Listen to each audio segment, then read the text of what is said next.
The crowd laughed. Did I let you go? The contractor barked, preening like a rooster. These three security guards, the notorious Three Wolves of Linhai, were the ones who'd driven off 50 men not long ago. Of course they could handle one guy, everyone thought. Yi Wudao? Trying to take them down? Ridiculous. Yi Wudao didn't move a muscle. He only came to life when the three guards were within 2 meters. He tapped the ground with his right foot 3 times, almost casually. Whoosh, whoosh, whoosh. 3 pebbles shot out like bullets. They struck each security guard in the thigh with sickening finality. There was a wet, splattering sound as blood sprayed. The 3 men collapsed, clutching their shredded legs, howling in pain. For a moment, the air seemed to harden. No one could believe what they'd just seen. A man was standing there who could send stones through flesh like rifle rounds. Devil! Who was he? The contractor's bravado evaporated. He'd hit a steel plate this time, and a red-hot one. Panic flared through him. The cement he'd been dumped in was almost set. If he didn't get away, he'd be encased. He scrambled to run, shouting, "Stop this lunatic! Someone stop him!" Ye Wudao didn't chase. He tapped the ground with his toe once more. A single pebble leapt out and punched cleanly into the contractor's chest. There was a sharp crack, one rib shattered, and the contractor staggered back, clutching at the wound. Blood threaded between his fingers as he collapsed. "Kneel. Apologize." Ye Wudao's voice went cold, his eyes rimmed red. The contractor's face twisted with fury and fear. "You can't kill me," he snarled. Don't you know who I know? I know the project manager, Ye Wudao. If you hurt me, he'll make you pay with your life." Everyone froze. "He knows me?" Ye Wudao asked slowly, baffled. Housie stared at him as if he'd missed something obvious. Was Ye Wudao the project manager? Did they share the same name? The contractor sneered. "He knows Shen Fengchun, the richest man in Linhai. He's got clout with the officials. No matter how tough you think you are, can you really be above all of Linhai City?" Ye Wudao's lips curled. "Shen Fengchun?" he said. "Sorry, he's nothing but a pest to me." The contractor laughed weakly, losing what remained of his composure. "Ha! Kid, you're finished. How dare you insult Mr. Shen?" A voice cut through the standoff. Cheng Xiaoyu had been pulled by the commotion. "What's going on? Why is everyone stopped? Get back to work," she called as she hurried over. The contractor grabbed at her sleeve, desperate. "Manager Cheng, help me, please." Cheng glanced down and saw him half buried in cement, bleeding and cursing. Her expression switched from irritation to alarm. "You got dumped into cement? What happened?" He pointed at Ye Wudao and spat out, "Him. He forced his way onto the site. When I tried to throw him out, he shoved me into the mixer and hurt my men." Cheng's eyes widened, then turned to Ye Wudao. Her voice trembled in surprise. "Brother-in-law, what are you doing here?" The whole crowd went silent. Manager Cheng's brother-in-law, was it really Ye Wudao standing before them? The realization rippled through everyone like a current. "You dare to covet the money that was meant to save someone's life?" The contractor stammered, panic in his voice. "Manager Cheng, this man is..." Cheng Xiaoyu cut him off. "Don't be ridiculous. He's the project's general manager, Ye Wudao." The contractor's eyes went wide. That ordinary-looking, crippled worker was the recently notorious Ye Wudao? He had been bullying someone beneath his notice, and had even used Yi's name to intimidate others. Now the realization hit him like a punch to the gut. He went as pale as the cement splattered on his clothes. The stuff was already starting to crust, and he breathed like a man who'd been winded. Cheng turned to Ye. "Brother-in-law, what's actually going on?" Yi drew a long, controlled breath. "This bastard bullied my brother." Cheng looked from Ye to the gaunt man by his side. "You mean you know him?" Yi nodded. "Your brother's having a hard time. His daughter's sick in the hospital. He needs money for treatment, so he's been working non-stop." Housie's voice was thin. "Manager Cheng, I haven't received any salary." Cheng's jaw tightened. "How is that possible? I personally told the contractor to handle it." Her glare zeroed in on the man with wet cement on his trousers. "You fat bastard! Did you do as I told you or not?" The contractor's face lost what little color it had left. "Manager Cheng, I haven't had time to arrange it yet." Cheng snapped. She strode forward and kicked him hard. "Are you even human? You dare skim money that someone needs to save a life? Get out of here. We don't want scum like you." The contractor tried to plead. "Manager Cheng, please don't fire me. I have elderly parents and young children." Cheng's voice was ice. So your children matter, and other people's children don't. How can anyone be so heartless? Yi's expression didn't soften. Kneel and kowtow 100 times, eat these 2 steamed buns, then get lost. The contractor's face registered disbelief. Cement was already hardening on him. If he kowtowed 100 times, he muttered, he might actually turn into a statue. Mr. Ye, I was wrong. Let me clean up first, then I'll kowtow. One more word, Ye said flatly, and make it 200 kowtows. The contractor fell silent. He dropped to his knees and began kowtowing with a series of heavy thuds. Even 100 might still leave him alive. 200 felt like a sentence to become a cement relic. Yi looked at Cheng. Xiaoyu, watch him. Haozi and I are going to see his daughter. Cheng nodded fiercely. Don't worry. If he misses a single kowtow or doesn't finish a single steamed bun, I won't let him stay another minute. Ye took the boxed breakfast he'd brought, the Michelin parcel he'd originally packed for Schulinger and Xiaoyuer, and handed it to Haozi. You haven't eaten yet, have you? Take this. Haozi took the box with both hands, voice trembling. Brother Ye, I wanted to take it to my daughter. She's never tasted anything like this. Yi's face tightened. No, eat it now. I'll get something for her later. Don't spend more, Haozi said quickly. He reached into a plastic bag at his feet and pulled out a few items. Instant noodles, a couple of pastries, and some biscuits. He noticed the small print on the packaging. Blood donation love meal. He grabbed Haozi's arm and looked him over. Needle marks crisscrossed the gaunt skin. It hit him like another punch. Haozi had sold his blood just to get those pastries. He meant to give them to his daughter. He'd gone straight from the clinic to the construction site without rest. No wonder the man had fainted several times in the past few days. No one, not even someone made of iron, could endure that. Yi's voice went quieter. Unreasonable anger and pity braided together. You actually went and sold blood for food. Haozi bowed his head, gripping the breakfast as if it were fragile as hope. Yi handed him the boxed meal without another word, then led him away toward the ambulance and the hospital, leaving the contractor kneeling amid the drying cement, his humiliation complete, and Cheng watching him like a hawk. Where's my daughter? The question felt raw in the rat's voice. Ye Wudao sniffed once, the tip of his nose a little sore from the cold. You've been through enough, brother. The rat flashed a crooked, tired smile. For my daughter, any hardship is worth it. We'll go, Ye said. I want to see my goddaughter. They'd made that promise back in high school. When either of them had children, they would be godfathers to the others. The rat brightened at the thought. If Wanner knew her godfather was my boss, she'd be over the moon. On the walk to the hospital, Ye asked about the child. Her name was Wanner, a name the rat had chosen after 2 days of riffling through a dictionary. At birth, she had been a healthy 7 jin, about 3.5 kilograms. But when she was 3, she developed a high fever that wouldn't go away. Tests revealed congenital heart disease. The surgery was expensive, more than the rat could possibly afford. He didn't give up. He sold everything his family owned to pay for treatment, and even then, the surgery costs were beyond reach. All he had left was his hands and his body. He worked day and night, ate only 2 meals a day, and even sold his blood to try to help Wanner. The strain had aged him. Though he was still in his prime, people often guessed he was 50 or 60, mistaking him for Wanner's grandfather. Yi put a hand on the rat's shoulder. Where's your sister-in-law? She should be with the child in the hospital, not at work. The rat went quiet.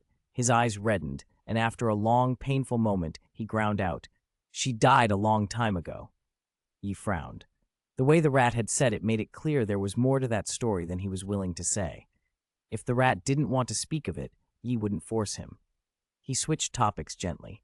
Who looks after Wanner at the hospital every day? I can't afford a ward, the rat said.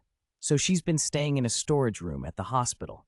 The cleaning lady who keeps that room is from my hometown. When I'm at work, she helps me look after the child. The thought of a little girl with a congenital heart condition sleeping in a hospital storage room hit Ye hard. He felt a kinship with her. Both of them had been hardened by hardship far too young. The hospital turned out to be Renai Hospital, the same place Shudahai used to work. Its vice president was, in name at least, one of Ye Wudao's apprentices, though Yi had always refused to acknowledge it. The rat led him to the storage room door and knocked softly. A shrill, impatient voice came from inside. "Who's there? Don't bother my rest." "Sister Wang, it's me, the rat," he called. There was a pause, then an irritated question. "Where's my daughter?" Sister Wang's tone immediately turned scolding. "Shouldn't you be at the construction site? Why are you back here?" The rat hurried to explain. "I ran into a friend, so I took a little leave."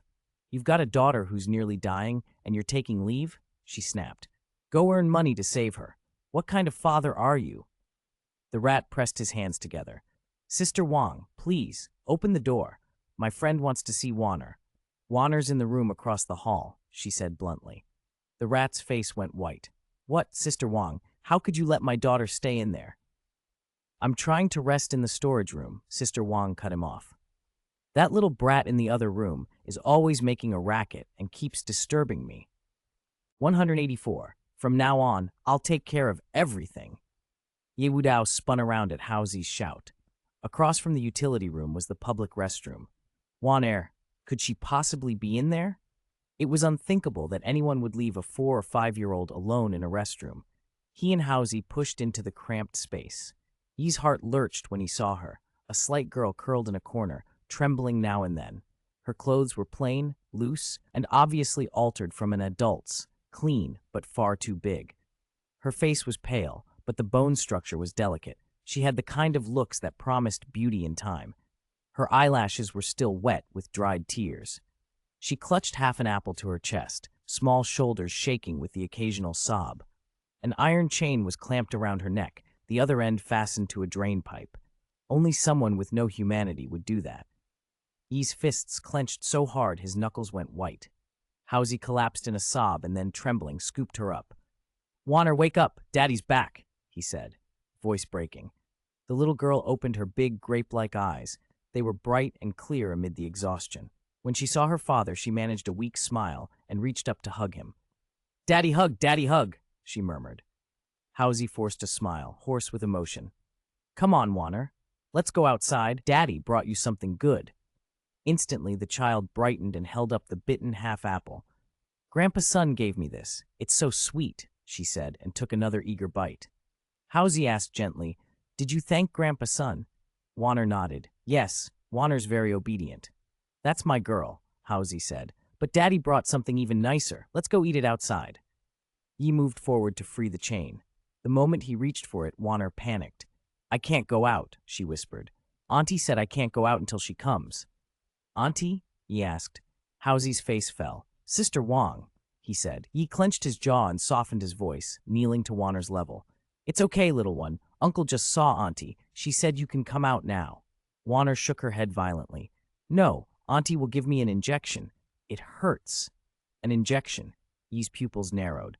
"Where does Auntie give the injection?" he demanded. The girl hesitated, then held up her small hand. There were faint needle marks on her fingers.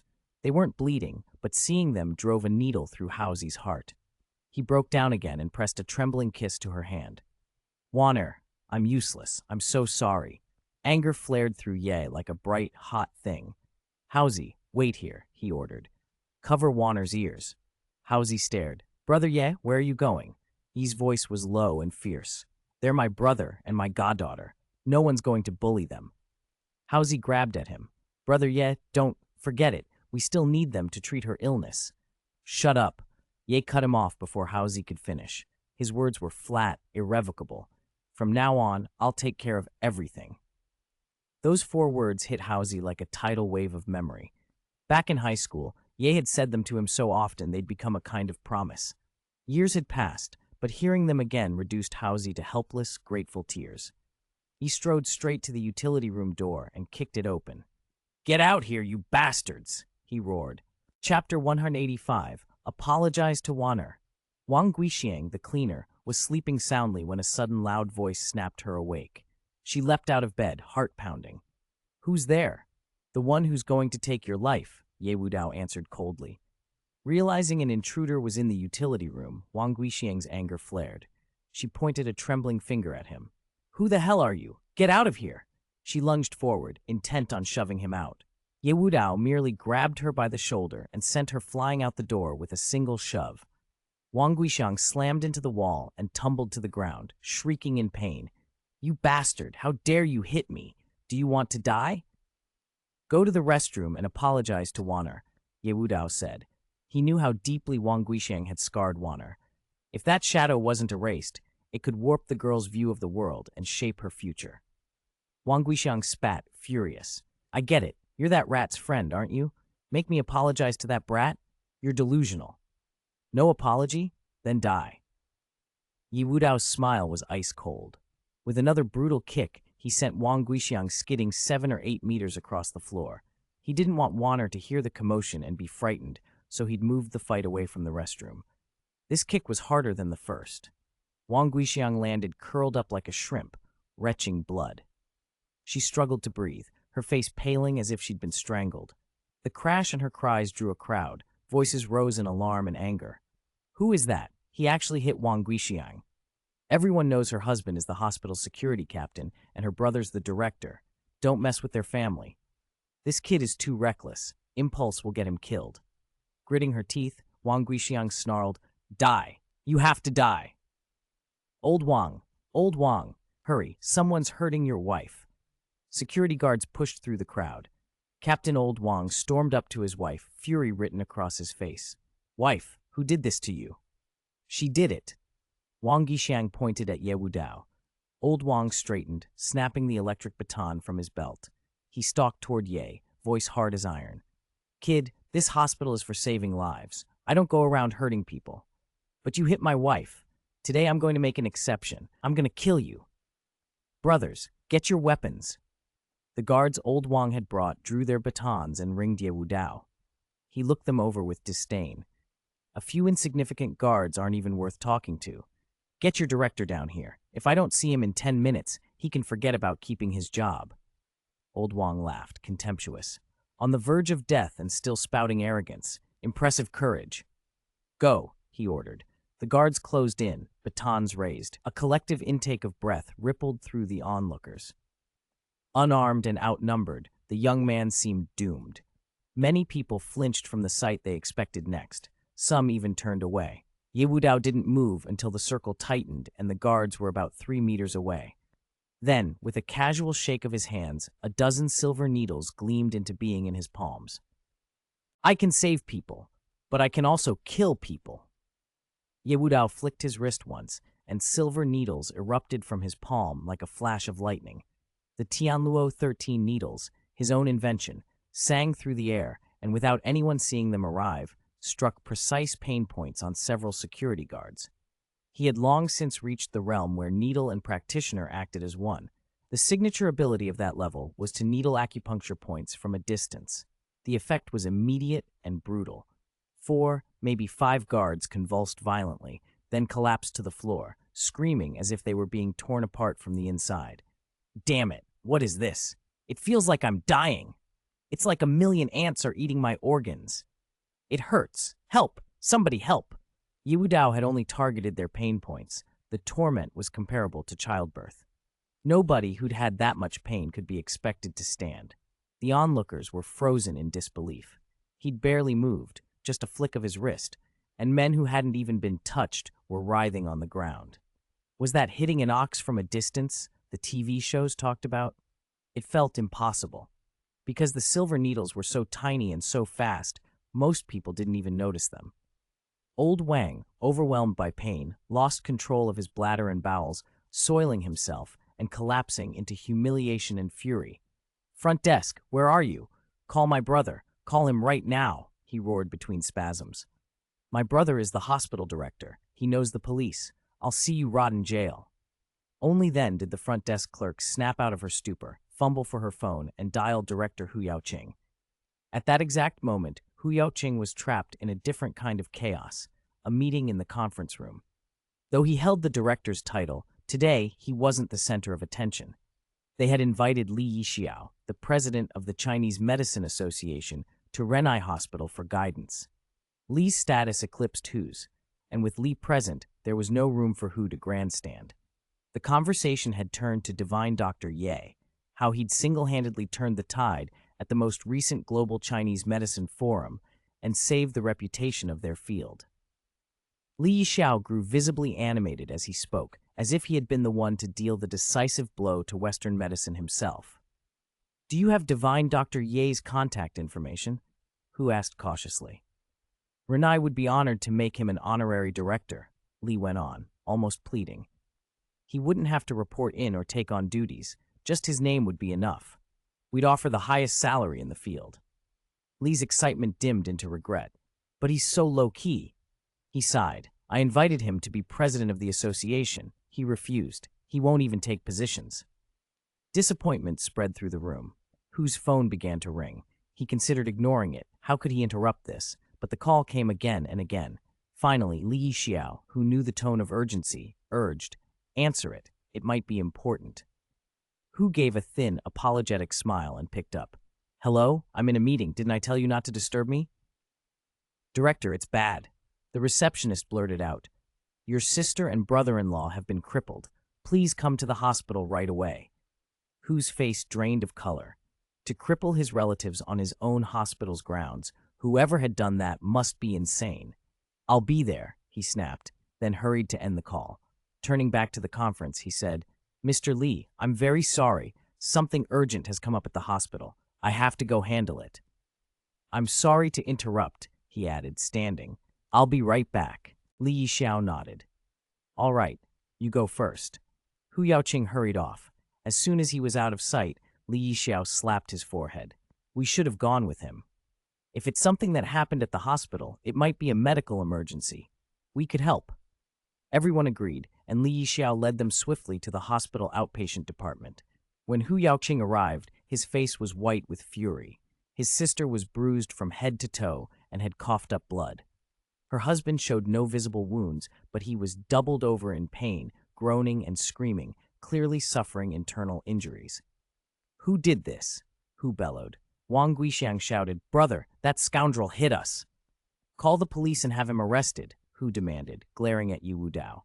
"This is a hospital, a place to save lives, not a playground for violence.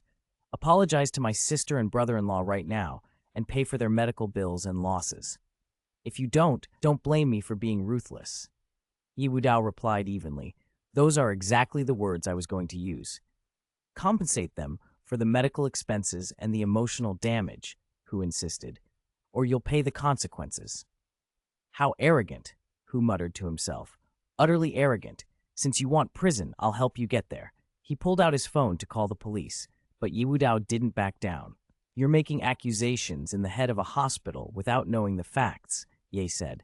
"That's not integrity. It's nepotism. Someone in your position probably has a lot to hide. I could have you investigated." Hu faltered. The way Yi spoke sounded like a person used to authority. Could he actually have connections? Wang Guixiang quickly hissed, "Brother, don't listen to his boasting. He's a pauper's friend. What power could he possibly have?" Pauper? Someone who sells his blood for food. His friends are probably no better. "Don't be fooled," another onlooker added. Comforted, Hu pressed the call button. Around them, bystanders murmured, trying to cajole Ye. "Young man, pick your battles. Admit it and move on. Getting arrested would ruin your future." Director Hu isn't someone you want to cross. Ye Wudao's face remained expressionless, as if he hadn't heard them. He wouldn't lower himself to worry about such petty threats. At that moment, an old man pushed through the crowd. "What are you all doing standing around? Get back to work." It was Sun Sheng, the hospital's former vice director and Ye Wudao's nominal disciple. Sun had been repeatedly demoted after clashing with Director Hu and now did odd jobs. Seeing Ye, his face lit up and he hurried over. "Master, you're here?" Yi's reply was cold and clipped. "Don't call me master. You don't deserve it." Sun looked embarrassed but eager. "Heh, master, it doesn't matter if you won't acknowledge me. Just knowing you are here is enough." Hu Yaoqing's expression changed instantly. Sun Sheng is Ye Wudao's disciple? This was the break he had been waiting for. For a long time, Hu had wanted to get rid of Sun, but had never found a reason. Now, opportunity knocked. "Sun Sheng," Hu snapped, "you're fired. Pack your things and leave immediately." Chapter 188. Did you provoke Dr. Ye? Sun Sheng's face went pale. "Fired? On what grounds are you planning to fire me without any investigation?" he blurted. At his age, being dismissed would be devastating, No one would hire him, and everyone would assume he was only angling for a pension. Hu Yaoqing didn't show any sympathy. Isn't that man your master? As a hospital employee, not only did you fail to protect the hospital's interests, you even condoned your master assaulting people and disrupting order here. Do you think you shouldn't be dismissed? Assaulting people? Sun Sheng glanced at the handful of bodies sprawled on the floor and, to his own surprise, laughed aloud. They got what they deserved. Master, you beat them good. Those men are all Hu Yaoqing's relatives, Ye Wudao said flatly. They've been using their connections to lord it over everyone in the hospital, bullying staff, harassing nurses. They are typical hospital tyrants. The staff were too scared to speak up, but they should have been put in their place ages ago. And Hu Yaoqing himself? Yi's voice turned cold. He's a mercenary who has trampled countless lives for his own gain. Why didn't I beat him to death too? I'll lay it all out, Ye added. Even if they fire me today, I'll expose the truth. Hu Yaoqing's face went purple.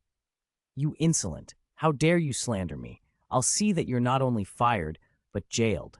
He leaned forward, venomous. Besides, Li Xiao, the president of the Chinese Medicine Association, is inspecting this hospital today. I'll have him strip both of you from the medical register. You two will never practice medicine again. At the mention of Li Xiao, Sun Sheng's panic intensified. If Li really intervened, they would be expelled from the medical system for good. How would they survive? As if summoned, Li Xiao arrived with an entourage and pushed through the crowd. Old Hu, what's the situation here? He demanded. Hu Yaoqing hurriedly pointed at the sprawled men. Mr. Li, these two thugs assaulted public hospital officials in broad daylight. They've already been reported to the police, he added. Li's face darkened. The hospital is a place to save lives, not a battleground. Thugs must be punished severely. Hu pressed his point. Mr. Li, these two are from the medical system as well. I suspect they're stirring trouble to steal our patients. I strongly recommend you remove them from the medical register. Remove them? Li repeated, rising anger in his voice. Doctors who forget to treat the sick and instead resort to underhanded schemes, such crimes are worse. Who are they? They must be punished without mercy. Hu pointed straight at Ye Wudao and Sun Sheng. Those two. A cold shiver ran down Sun Sheng's spine.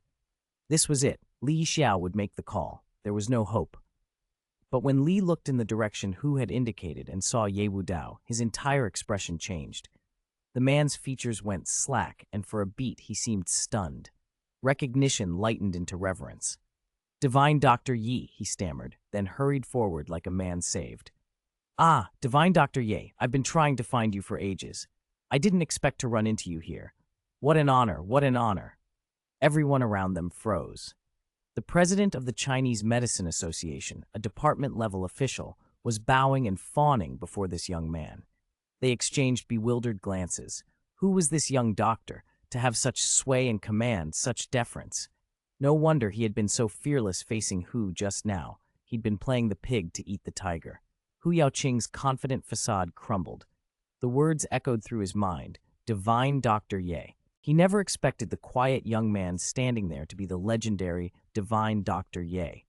If Hu Yaoqing had known who he was, he would never have dared to offend him, not for anything. In Li Xiao's eyes, Divine Dr. Ye was the future of traditional Chinese medicine, somebody held in higher regard than life itself. Now everything had collapsed. Ye Wudao's voice was cold and even. Li Xiao, you and the team you lead are remarkable. Doctors are supposed to care for their patients like parents, Li Xiao said, voice trembling with outrage. How could anyone chain a patient up in a restroom? And to protect themselves, Director Hu arbitrarily slanders people and tries to kick them out of the medical system. How could someone with that kind of character be a director? One rotten apple spoils the whole barrel. The crowd around them erupted. The accusation, chaining a patient in a restroom, made everyone furious. Li Xiao leaned in, eyes blazing. To stand by and let people die for profit, to disregard human life, you're unworthy of the name doctor. From now on, you're expelled from the medical system. You'll be investigated. Hu Yaoqing's face went pale. There was too much dirt buried in his past. He could not survive an inquiry. Desperation clawed at him. The only way to save himself was to pin everything on someone else. He lunged at his sister, Wang Guixiang, and kicked her viciously. You beast! You monstrous thing! He spat. How could you do something so outrageous? Wang Guixiang screamed, torn between fury and panic. She snapped back at him defiantly. He couldn't pay to be admitted. We did him a favor by not throwing him out. Tying him up in the restroom, what were we supposed to do? Hu cursed under his breath. Of all people, she had to make things worse. Now there was no escape for him if she stood her ground. He could only double down, hitting and yelling until she shut up, her voice breaking with each cry. Mr. Li, Divine Dr. Ye, Hu pleaded, kneeling forward despite himself. This was Wang Guixiang's idea. I knew nothing about it. Please spare me. The beating subsided. Wang Guixiang's bravado collapsed under the pressure. Pain and shame forced her to the ground, and she stammered, I was wrong. It's my fault. Divine Dr. Ye, please, just this once. Divine Dr. Ye, she added, trying to salvage something. Didn't you ask me to bring Wanner out? I'll go now. Ye Wudao cut her off with a terse command. Stop. Wang Guixiang, come here. He needed to handle this delicately. The most pressing thing now was to undo the worst damage, to help Wanner recover from the trauma and show her that the world still had kindness in it. Wang Guixiang crawled to his side, and he gave her a few clear, simple instructions. How to speak, what tone to use, what to do if Wanner panicked. She nodded quickly, and still trembling, hurried toward the restroom. Inside the small, dim room, Housie sat behind Wanner, his arms wrapped around her. He covered her ears and cried quietly. He hadn't expected his old friend to have grown into someone like Ye Wudao. He was genuinely proud. When Wang Guixiang pushed the door open, Wanner flinched and burrowed deeper into Housie's embrace, trembling all over. Wang forced a smile, clumsy and strained, and tried to sound light, as if they were picking up a game someone had dropped. Wanner, you're so clever, hiding so well that Auntie had to look everywhere to find you, she said, voice uneven. Was hide-and-seek fun? Hide-and-seek? Wanner paused, then whispered, Auntie, are you playing hide-and-seek with Wanner? Wang Guixiang smiled and nodded. That's right, your daddy said you're very good at hide-and-seek, so I wanted to play with you. Wanner clapped her small hands, proud. Wanner is the best. Just now some aunties walked right past me and didn't even notice. She flinched as she touched the wound on her finger and let out a small gasp. Wang Guixiang's smile vanished into concern. Wanner, does your finger still hurt? You were actually treating Wanner, the little girl said brightly, as if nothing had happened. Auntie putting needles in Wanner is treating an illness? Thank you, Auntie. I won't cry next time you do it, Wanner added, with the bravado only a child could carry. Wang Guixiang patted her hand. Wanner is so brave, she only cried twice during the needles and then stopped. You beat Auntie at hide-and-seek and didn't fuss with the needles. Auntie will reward you by letting you live in a big house. How about that? Wanner leapt with joy. A big house? Like Grandpa's son's? Exactly. You can dance in a big house. Yes, Wanner can dance for Auntie.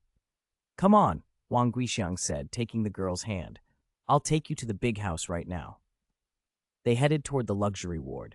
On the other side of the ward, the scene could not have been more different. Hu Yaoqing was on his knees, clutching at Li Yixiao's pants like a drowning man, begging for mercy. His voice was shrill and frantic. Then the captain of the Criminal Police Brigade of the Public Security Department arrived with several officers in tow. The captain froze at the sight of Li Yixiao. He immediately dropped whatever authority he had left and moved forward with an ingratiating smile, bowing so low it was almost groveling. In his presence, Li Yixiao was a department-level official, and the captain made no attempt to hide how insignificant he felt. Li Yixiao gave no pleasantries. He looked at Hu Yaoqing and said coldly, "Take him away." Hu Yaoqing's face crumpled. The irony stung. He had been the one to ring the captain earlier, trying to have Ye Wudao arrested, and now he was the one being hauled off. Fate had never felt so personal. Li Yixiao turned to Ye Wudao with a carefully polished smile. Mr. Ye, Renai Hospital is actually wholly owned by the Chinese Medicine Association. Last time you stepped in, you helped us save face in the eyes of the public about Chinese medicine. This time you helped us root out a black sheep. Your contributions have been immeasurable. On behalf of the Chinese Medicine Association, we'd like to present the hospital to you. We hope you won't refuse. Ye Wudao shrugged. I'm not interested. Li Xiao blinked and then began to plead. Mr. Ye, please, you must accept it. Otherwise, we'd feel guilty. Everyone in the room stared, torn between amusement and disbelief. On one side, a man was practically begging to give away a gift worth tens of millions. On the other, Ye Wudao refused without a second thought. The contrast was absurd. Finally, annoyed by the persistence, Ye Wudao said, "Fine, I'll ask my dad if he's interested." "Excellent," Li Yixiao said quickly, his grin widening. He pulled out his phone and called Su Dahai, but the call went unanswered after several rings.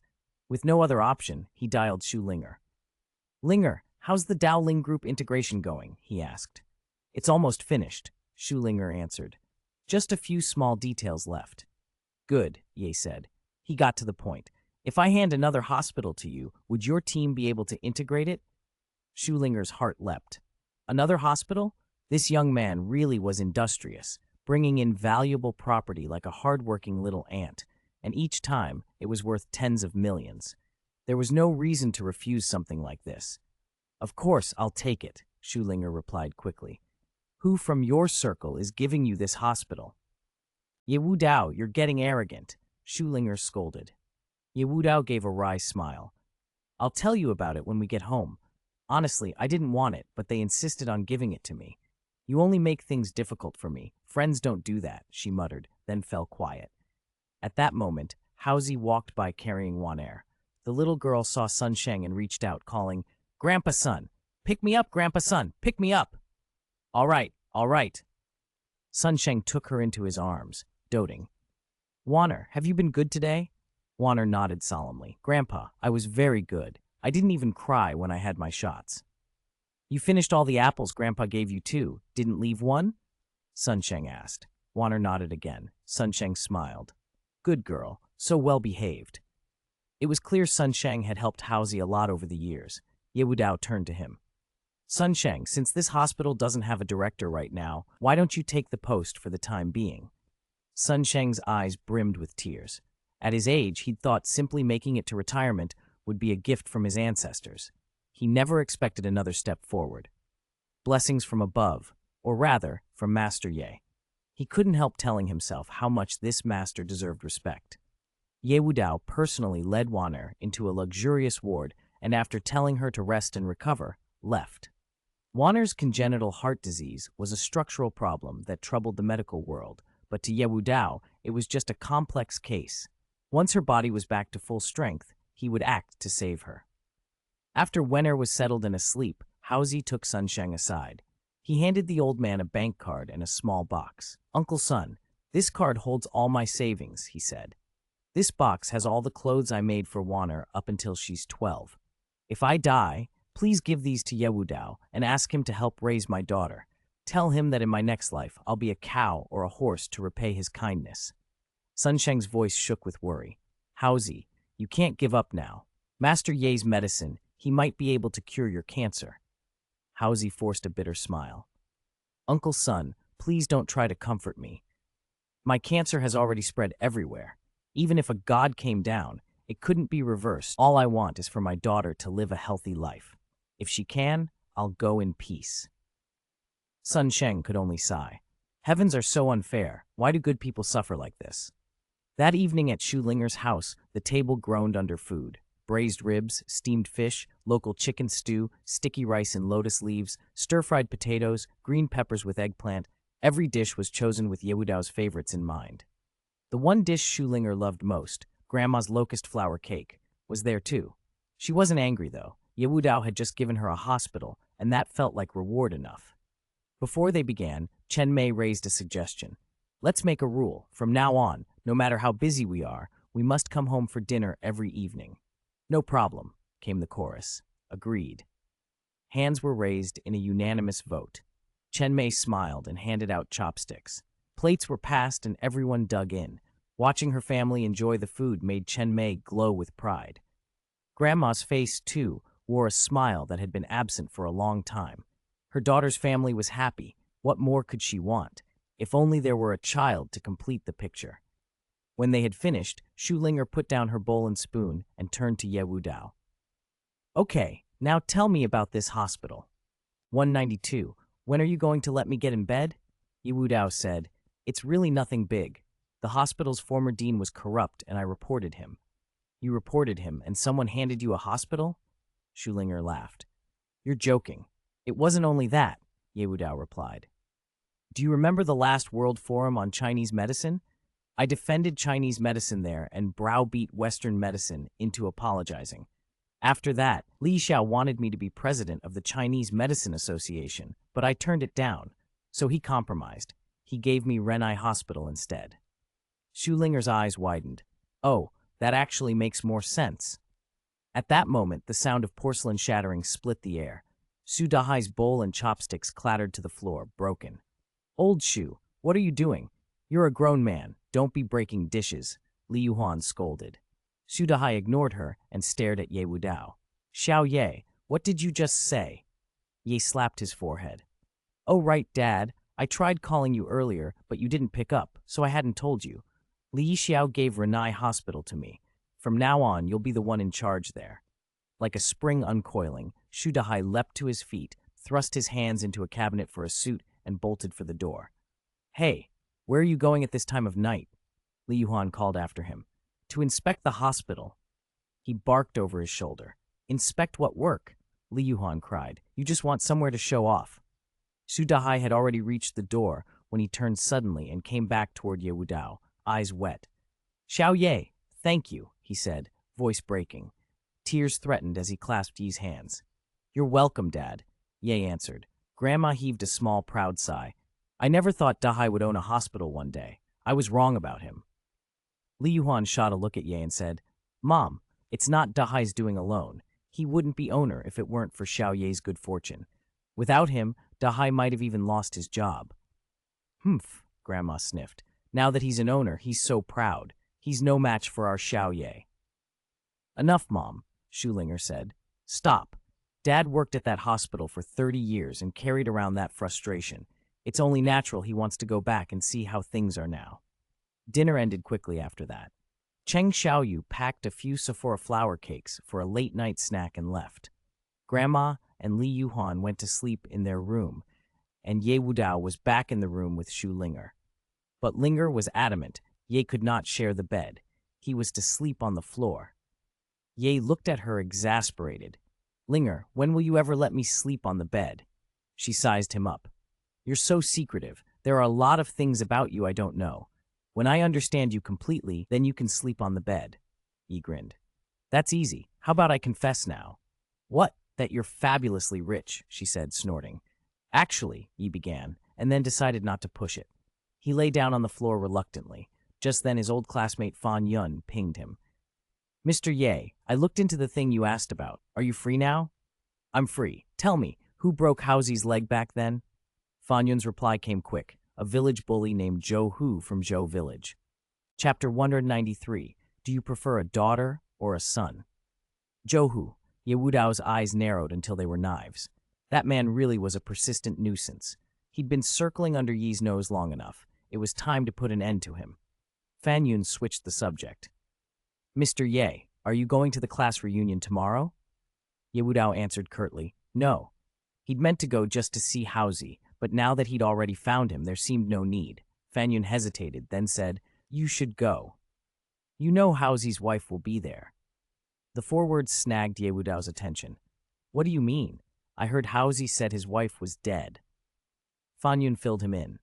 Housy's wife is actually our old classmate, Zhou Min. Back then, Housy was a wealthy boss, and Zhou Min married him for his money. Later, she and Zhou Hu got together. They colluded to steal Housy's assets and even broke one of his legs. She left him with nothing except their newborn daughter. Yi felt rage flare. Damn it, my brother ruined by a woman and one of our own classmates. If that wasn't put right, Housy would never be able to lift his head again. He tapped out a reply. I'll be at the reunion tomorrow. Fan Yun sent a smiley face. Okay. Yi couldn't sleep, unable to settle his thoughts about Housy. He ended up messaging Shu Linger instead. Linger, would you rather have a daughter or a son? Of course a girl, she answered without hesitation. I'd buy her beautiful little princess dresses, style her hair, and dress her up like a real princess. Ye Wudao let out a soft laugh. All right then, I'll give you a little princess one of these days. Shu Linger's cheeks went pink in an instant. What are you talking about? Go to sleep. Yi was exasperated. She'd misunderstood him. He only meant that he wanted Wanner to accept Schulinger as her godmother, nothing more. In the same neighborhood, at Chen Mei's house, the mood couldn't have been more different. Chen Mei had been miserable these past few days. Her small medical clinic had collapsed. She'd lost money on rent and herbs.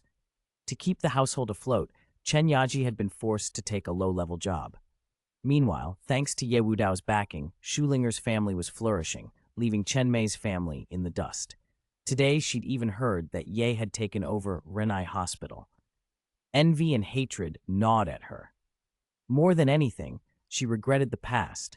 If Chen Yaji had married Ye Wudao back then, their family would be living in comfort now. But regretting it wouldn't change a thing. Ye Wudao would never marry into her family, so if she couldn't have him, she would destroy him instead. Her only hope lay with her son, Chen Sanhei, a non-commissioned officer. She prodded him, careful and eager.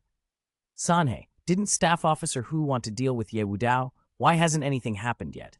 Chen Sanhei sneered. Mom, haven't you heard the saying? If you want someone to fall, first let them get arrogant. Let him run around tonight, and tomorrow we'll take care of him. Chen Mei's face lit up. So you have a plan? Of course, Chen San nodded. Staff Officer Hu, Zhou Hu, and I figured everything out today. Chen Mei was ecstatic. Even if Ye Wudao is capable, he's nothing compared to my son. In front of our authority, he's nothing. Chapter 194. You really know how to have fun. Chen San pulled out his phone and called Zhou Hu, double-checking every detail until it was foolproof. Zhou Hu, everything set?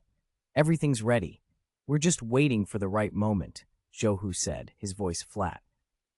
Tomorrow at the class reunion, I'll make Ye Wudao kneel and call me Grandpa, Chen said, smiling with a chill that didn't reach his eyes. Zhou Hu's grin turned hard. He had never imagined that the useless mouse would one day be so useful to them. Lucky for them, he'd only been maimed back then. If he'd been killed, they wouldn't be able to do this. Early the next morning, Fan Yun rang Ye Wudao. Mr. Ye, the class reunion is at Nightclub Bar. That's the bar Zhou Min opened with Mouse's money, Ye said. Right, I might be a little late today, Fan Yun added. He sounded worried, afraid the classmates would make fun of Ye Wudao over his past imprisonment. Don't interfere in my affairs, Ye said coldly. Understood, Fan Yun replied immediately and hung up. Yi then called Shen Fengchun. Help me take care of Nightclub Bar. 2 hours from now I want it shut down, bankrupt. No problem, Mr. Ye. Shen's tone was steady.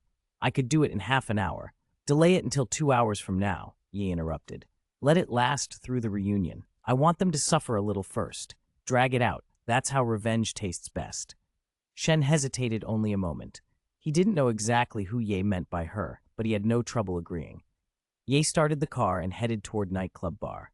Zhou Min, Zhou Hu, you took everything from my brother back then. I'll make you spit out every cent, and more.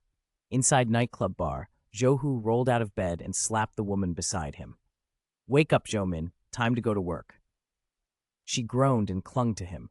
Zhou Min was Mouse's ex-wife. She pouted and teased as she reluctantly sat up. Brother Hu, if you don't let me eat my fill, I'll have no energy to work. He cursed playfully, and half an hour later they were both ready. Zhou Hu smacked his palm. Enough. Call the dead cripple. Zhou Min chuckled and nudged him. Brother Hu, isn't this a little much? Too cruel? Isn't cruelty your favorite part of me? Zhou Hu laughed. No wonder you're so devoted. She rolled her eyes and dialed Yi's number. The call took a long time to connect. When it did, Ye answered coolly. Do you need something? Zhou Min's voice was coy and a little breathless. Nothing.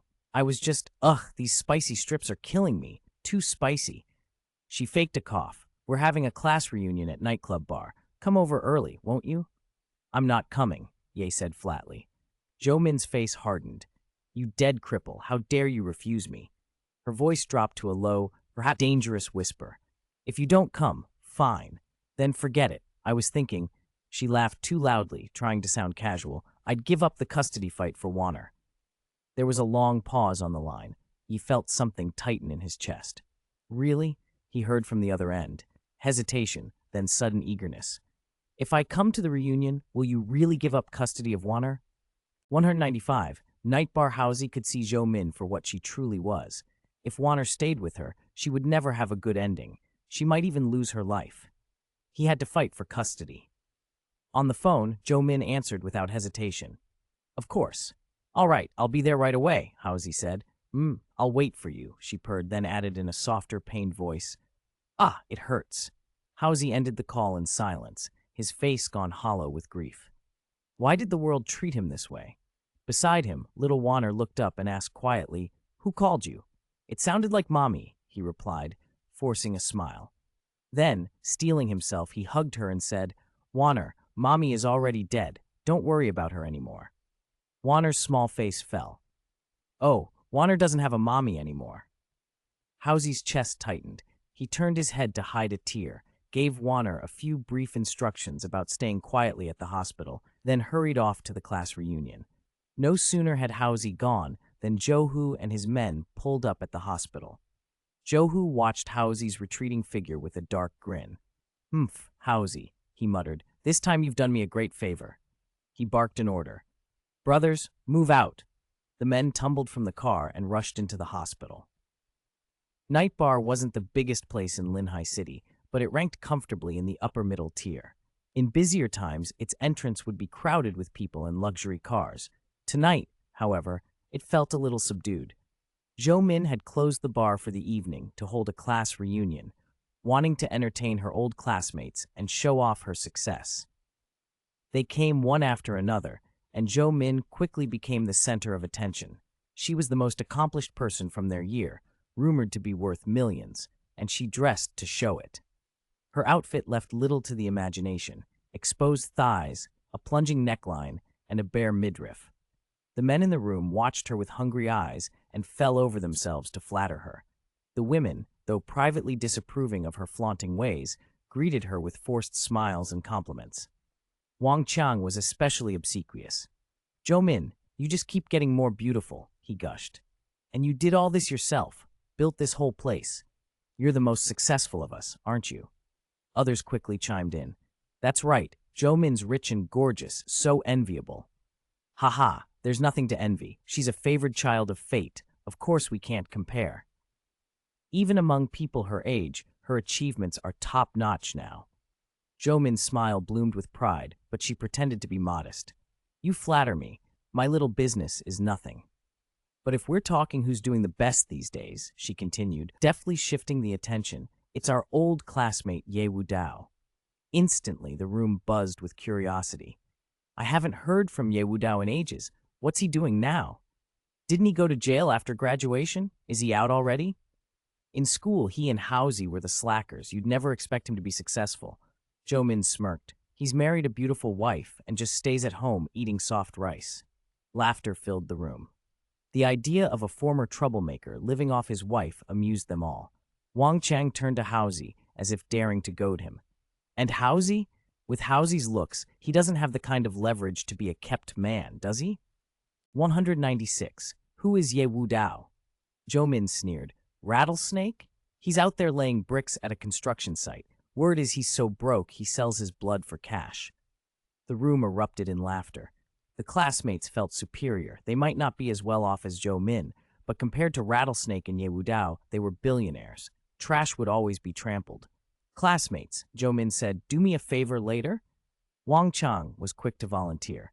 That's our duty, Zhou Min. Say the word. Zhou Min grinned. Help me get Ye Wu Dao drunk. Wang Qiang asked, curious. Rattlesnake and Ye Wu Dao owe me, Zhou Min said. I want to teach him a little lesson. Wang Qiang's face darkened. What is Ye Wu Dao to mess with our Zhou Min? Don't worry, we'll get him hammered. Let's each make him drink a toast. He'll be out before halfway through. Agreed, came the chorus. The plan unfolded smoothly. A good start, Zhou Min thought. In her mind, Ye Wu Dao was already doomed. Ye Wu Dao and Rattlesnake arrived last. Wang Qiang, wanting to show off, called out, Hey, look who it is, Boss Ye Wu Dao.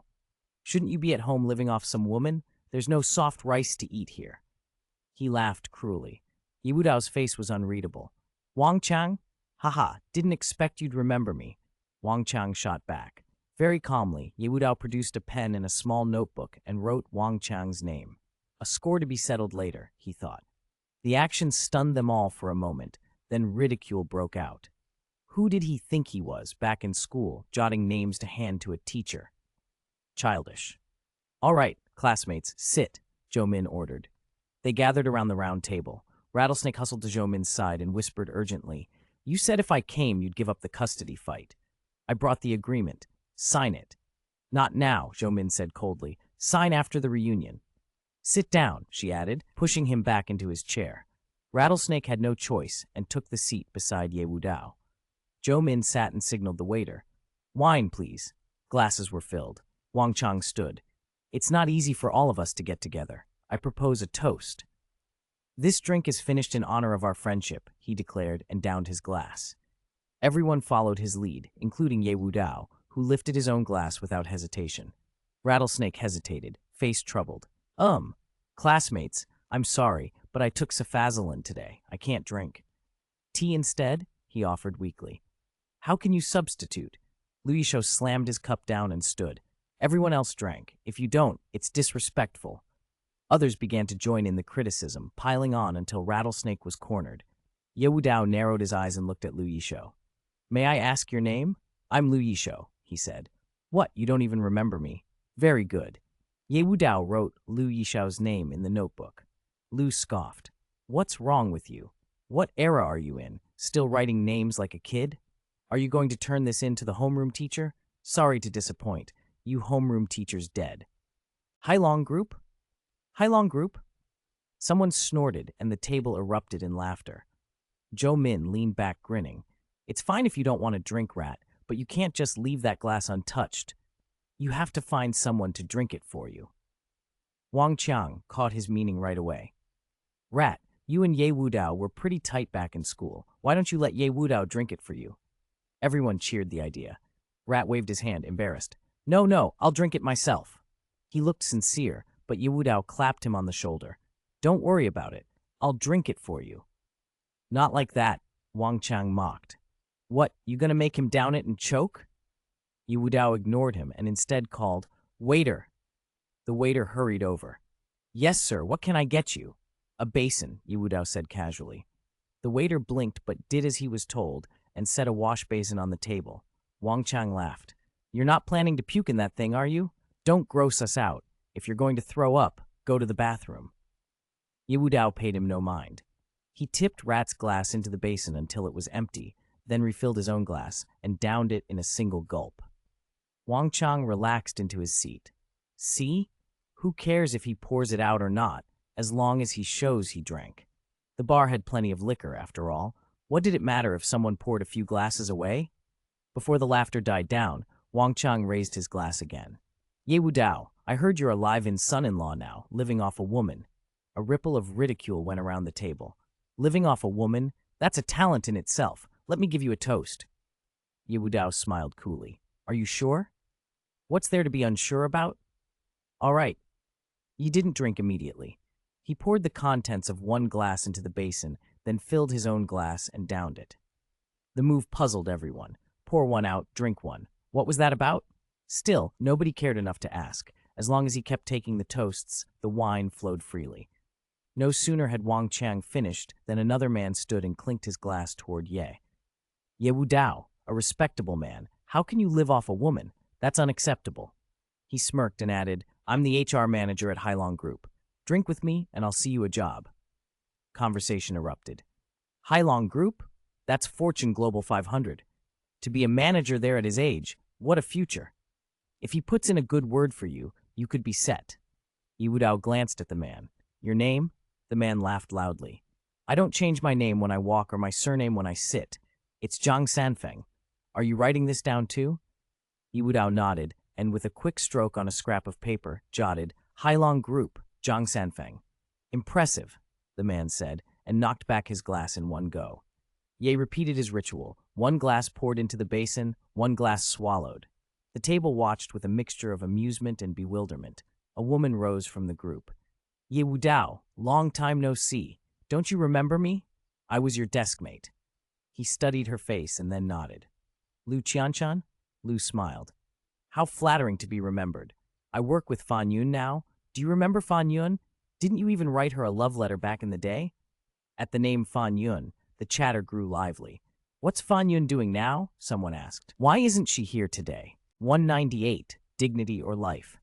Right now, Fan Yun is the branch manager at Crystal Palace, and she even owns shares there, Liu Chanchan announced. She's really busy and will only be able to come later. Ye Wudao, have a drink with me. I'll help set you up with Fan Yun, she added. The room erupted in laughter. Fan Yun, a bona fide campus beauty, and now a shareholder in a big company. For a live-in son-in-law like him to think he could win her over, it was unthinkable. Everyone considered it a joke, a toad wanting to swallow a swan. Ye Wudao solemnly wrote Liu Chanqian on his list. Then, as usual, he poured a cup of baijiu into the basin and immediately topped it with another. Haozi leapt to stop him. Brother Ye, I'll drink it for you. You shouldn't drink anymore. Ye smiled faintly. I'll be fine, Haozi. He tipped his head back and drained the cup. One by one, people toasted him. Each time someone named him, he would write their name on the paper, pour a cup into the basin, and drink it. The basin filled and overflowed. By now, he had swallowed an enormous amount of strong liquor. His face flushed, his neck thickened, and he staggered as if at the edge of passing out. Zhou Min's grin widened. The scheme was working even better than she'd hoped. She raised her glass and said, Haozi, after all, you and I were husband and wife. We should drink together. You can't handle alcohol, of course, so I won't force you. How about letting Ye Wudao drink for you? The room went wild. Haozi and Zhou Min were supposed to be married. How dare Haozi, the crippled one, be intimate with their campus goddess? The thought turned everyone's faces sour. Eyes sharpened. Accusations flew. You worthless cripple. Drink this cup. Zhou Min is being gracious. Don't be ungrateful. If you won't drink, let Ye Wudao drink for you. Cornered, Haozi's voice trembled. Fine, I'll drink. I'll drink. He reached out and stopped him. Haozi, you can't drink. If you drink, you'll lose your dignity. Wang Chang jumped up, enraged. If you don't drink, you'll lose your life. Choose, dignity or life. Choose for yourself. Ye sneered at Wang Chang, crossed a heavy X through his name on the paper, and poured another cup into the basin. I'll drink for Haozi. He downed it in one gulp. By now, he had consumed a colossal amount of liquor. He swayed, then crashed forward onto the table with a thud and went limp. Brother Ye, are you okay? Haozi stammered, terrified, gently patting him on the back. Zhou Min breathed out a long, satisfied sigh. The scapegoat had finally collapsed. The rest could proceed smoothly. She waved for silence and fixed her gaze on Haozi. Haozi, I heard you have cancer. Haozi lowered his head. That has nothing to do with you. At this, the crowd's disgust dissolved into indifferent relief. So what if he'd slept with Zhou Min? He was dying anyway. No one wanted to feel pity for someone beneath their goddess. Zhou Min's expression hardened. Who told you it's nothing to do with me? If you die, who will look after our daughter? Who will make sure she's taken care of? At the mention of his daughter, Haozi's defenses tightened. He loved Wanner. No one could use her as a bargaining chip. Zhou Min lifted her glass in a casual, almost bored gesture. I'll give you a chance. Use your life to trade for Wanner's future. Haozi looked at her, confused and horrified. What do you mean? Jump off the tower crane at the Love of the City construction site, she said, taking a slow sip. Do that, and I'll ensure Wanner lives in wealth and honor forever. 199. We can't just die like this. Zhou Min and Zhou Hu had planned it down to the last detail. If Haozi died at the Love of the City construction site, they would stage the scene and pin it on Ye Wudao. The love project would be shut down, and Ye Wudao would pay with his life. Haozi's eyes went cold. How could she be that cruel, using his child as a bargaining chip? He sneered. You've got to be kidding. Is that so? Zhou Min's smile was anything but kind. I hope you don't regret it. She hit dial. The call connected almost at once. Zhou Hu's voice answered. Zhou Min, how are things over there? Everything's set. We're just waiting for the final move. Zhou Min shot back. Brother Hu, where's Wanner? Let her talk. On the other end of the line came the helpless, heartbreaking wail of a little girl. Daddy! I want Daddy! Daddy, hug me! Wanner. She'd been taken. Haozi's vision went red. You kidnapped Wanner! He roared and lunged for the phone. Zhou Min sidestepped and, with a quick kick, sent him sprawling to the floor. He hit hard, 2 teeth crashing out. Pain flashed through him, but he ignored it and scrambled back up. Zhou Min, he shouted, voice raw. That's your daughter. How could you be so cruel? Zhou Min's face was unmoved. Get out of the way, she said coolly. I didn't take her. Zhou Hu did. Johu says he'll save Wanner now, she added. But only under one condition. You have to die at the Love of the City construction site. If you die there, Wanner goes free. Housy's whole body tightened. No, he said, and grabbed a nearby wine bottle. He smashed it on the ground and pressed the jagged edge to his throat. Tell him I'll kill myself now. Tell him to let her go. You won't help anything dying here, Jo Min said. You have 10 minutes to get to the construction site. If you miss that window, even if you kill yourself, I can't promise he won't hurt the child.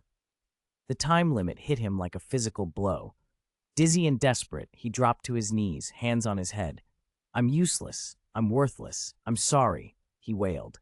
He felt torn to pieces, his daughter depending on him on one hand, his brothers and friends on the other.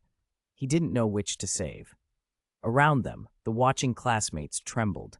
Nobody had expected Jo Min to be this cold, using her own daughter to blackmail an ex into suicide. A few quiet voices tried to intervene. Jo Min, think about the child. She's innocent. Shut up, Jo Min snapped. You don't get a say. Still, a few softer classmates kept pleading. Wang Chang jumped up and spat. That worthless Housey violated our goddess. Even dying 1,000 times wouldn't make it right. His daughters probably know better than him. So what if she dies? Another sneered. The vicious words silenced the group. Jo Min uncapped a bottle of wine and poured it over Housey's head. Just thinking about sharing a bed with you makes me sick, she said through gritted teeth. Only when you're dead will I feel any better. You've got 9 minutes left, she continued, checking the clock on her phone as if she were announcing a countdown. Use your cheap life to buy your daughters. Then maybe your death will mean something. Housey laughed, but it was a crazed, bitter sound. Do you really think I don't know what you're planning? He said. You're trying to use my death to frame my brother, aren't you? My brother's always been straight and honest. He's endured enough. He can't die like this. 200. Let's settle our accounts. Fine, Jo Min snapped. You can just wait for Wanner to die. Housey's voice was flat. Let her die. It would be better that way. End everything. He looked at his daughter. Haven't you always wanted a mother? Then let's the three of us meet on the road to the underworld. Wanner, don't blame your father, he told her. We won't let anyone else take the blame for what we've done. He rose and took a step toward Jo Min. She stumbled back. You, what are you doing? Even if I die, Housey said, I'll drag you down with me. He moved as if to carry out the threat, and for a moment the room held its breath. Then suddenly someone clapped. The sound cut through the tension, drawing every eye. It was Ye Wudao. He wasn't unconscious at all. Ye Wudao drank to keep warm on the snowy southern frontier. A couple of caddies of weak baijiu meant nothing to him. He had pretended to pass out just to see what these people would do when they thought they had him at their mercy. That deception was over. Seeing what they were capable of chilled him to the bone. My brothers and I built walls of flesh and blood to protect Yangxia, he murmured, and we raised such a venomous woman. He walked toward Jo Min with a cold, concentrated, killing intent. Good, he said softly. Very good. Jo Min, he added, voice razor-edged, you've redefined the meaning of ruthlessness. Calling you viper-hearted insults actual vipers. Jo Min shrank back. Ye Wudao, what do you want? I want your life, he said. He seized her hand. Jo Min, terrified that he was after her phone, clutched it desperately. Ye Wudao twisted gently. There was a sickening crack. Her hand broke. Ah, Jo Min screamed and let go of the phone. Ye Wudao grabbed it, checked the screen, and saw Johu's number. Then he took out his own phone and dialed. Lone Wolf, locate a number for me, one that begins with 135, he said. My goddaughter is in someone's hands. I want to see her within 10 minutes. Understood, came Lone Wolf's curt reply. Everyone stared. With a mere twist, he had snapped an adult woman's arm. This was not the scrawny kid they'd laughed at in school who couldn't even trust a chicken. This man had become dangerous. Housey, shaken, started to speak. Brother Ye, Ye Wudao cut him off gently. Don't worry, Wanner will be fine. Trust me. Housey ground his teeth. All right, I trust you. Ye Wudao slid his phone back into his pocket and glanced at the notes he'd made. Now, while we've got the moment, he said, let's settle our accounts. You're insolent, Jo Min spat. You'll pay for breaking my arm. I'll see you dead. Go to the underworld to settle your final score. Wang Chang snorted. Assault in broad daylight? I'm calling the police. I'm a forensic doctor. I have connections at the Public Security Bureau. He pulled out his phone to place the call. Call the police? Ye Wudao sneered. You'll be dead by the time they come to take your statement. Without warning, Ye Wudao flicked a chopstick between two fingers. It flew like a bullet. The chopstick pierced Wang Chang's wrist straight through the phone-holding hand. Blood spurted. Wang Chang clutched his arm and screamed. The artery in his wrist had been severed. If he wasn't treated immediately, he would bleed out. The room erupted into chaos.